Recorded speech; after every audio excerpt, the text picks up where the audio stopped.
The Czech Film Commission, the body that promotes the Czech Republic to the international world, had its website hacked last week by Russian hackers. Speaking at a roundtable discussion hosted by the Odessa Film Festival at Karlovy Vary's Industry Days section, Czech Film Commission head Pavlína Zipkova told delegates that its website was recently targeted by Russian hackers after it posted an article on its website highlighting the Czech Republic as being a safe place to shoot.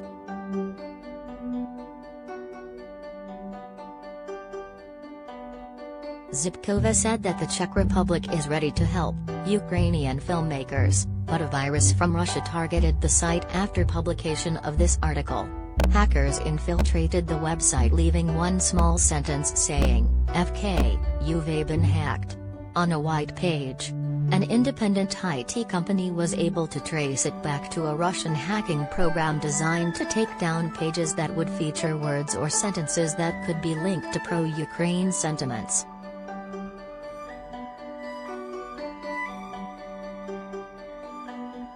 Related story.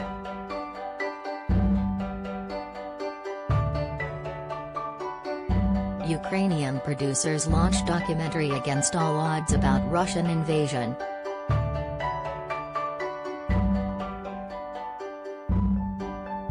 In the article on the site, it highlighted the Czech Republic's situation in light of the war in Ukraine, emphasizing that the Czech Republic was a member of the European Union and NATO and is distanced from the Russian Federation.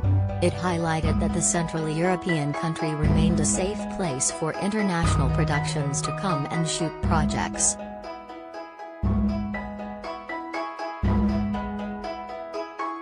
The Czech Republic has a history of supporting and working with Ukrainian filmmakers, and many of the co-productions that were in motion before the war started have now stopped. The country has taken in more than 300,000 Ukraine refugees, and it's increasingly known that as Russian President Vladimir Putin continues to invade Ukraine, he will be looking to gain influence across the Eastern Bloc.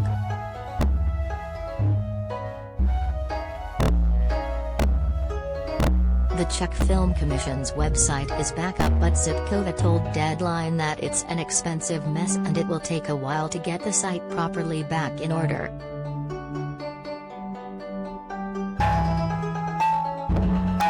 Elsewhere in the roundtable discussion, panelists from a range of Central and Eastern European backgrounds discussed at length the impact of the war in Ukraine and its effects on the international film industry. Additional participants included German Film's managing director Simone Baumann, Master Film's Dagmar Zablochkova, docu-producer Daria Basil of Moonman, BFS Films Uldis Skoulas, and Directory Films Igor Savichenko.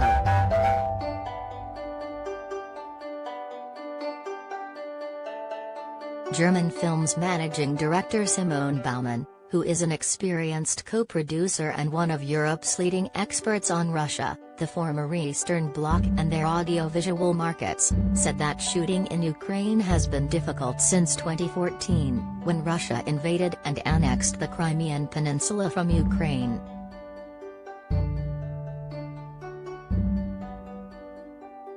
It's not too much of a problem now to find a job for Ukrainian filmmakers on some international or German projects, she said. The bigger problem is the future of Ukraine films and their own projects. How will they get them financed?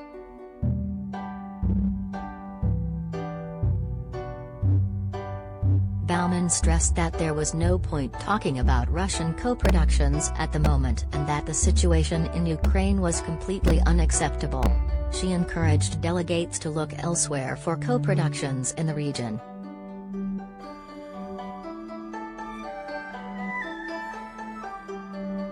There is no point working with Russian filmmakers unless they are clear against leaving the war and leaving the country, she said.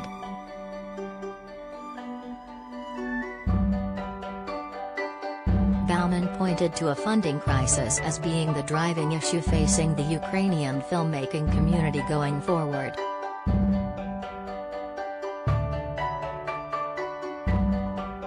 It's not a secret that Ukraine doesn't have any money, she said. I have my doubts that in 2023 the Ukrainian Film Institute will be able to open its funding programs, so we all need to think about that.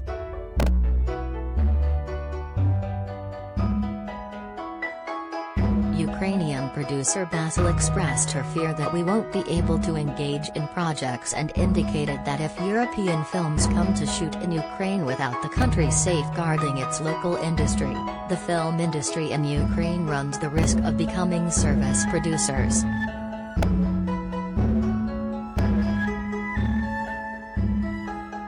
This is problem because we've been fighting for that, and we've been fighting for justice in the international market and to be heard, she told delegates. That fight lasted for several years.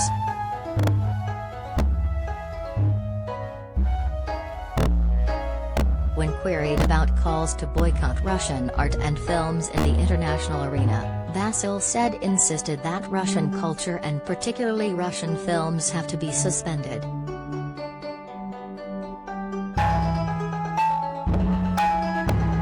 She passionately compared the situation to the Black Lives Matter and #MeToo movements. People reacted aggressively to these movements. White men weren't satisfied that women had to be in the spotlight, and then there was the White Lives Matter backlash, too. The other side is always unsatisfied, but we know we have to support groups that have been oppressed. It's basically the same thing.